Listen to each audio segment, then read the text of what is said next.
Akulah. Oh iyalah, okay, come on. Nanti kan Amri tolong keluar. Sebab itulah sebenarnya kita dah nampak dah. Amri dan juga Laili. Ya saya. Dalam generasi dan juga evolusi digital, kita perlu menakluk kosmos yang ada dalam penyiaran radio. Jadi kita tidak lagi hanya terpaksi dan juga terpaku menerusi siaran secara frekuensi.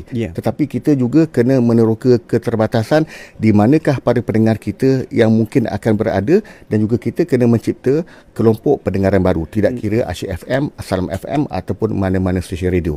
Jadi justifikasinya ialah supaya apa yang kita terbitkan, kalau untuk Salam FM ialah secara asasnya ialah untuk memberikan kefahaman tentang Islam, menyebarluaskan tentang kaedah pemikiran Islam, dan juga untuk supaya difahami secara erti budi kepada semua masyarakat, tidak kira kaum, agama, bangsa dan juga negara. Dan dalam masa sama untuk Moi No Moi Salam Asyik FM juga, mereka juga untuk dikenali di seluruh dunia yang kita ada satu tradisi seni, warisan dan juga budaya yang unik di Malaysia. Jadi kita kena menakluk universe yang baru supaya kedua-dua stesen ini tidak hanya berada di sini sahaja. Itu dia gabungan yang bagus dengan saya nampak apa yang dikongsikan oleh Cik Saiful Zaman ni sebenarnya. Ini macam silaturahim dah. Ya, betul. Salam FM dulu ke sini sikit, tapi sekarang ni ditarik. PPR tarik.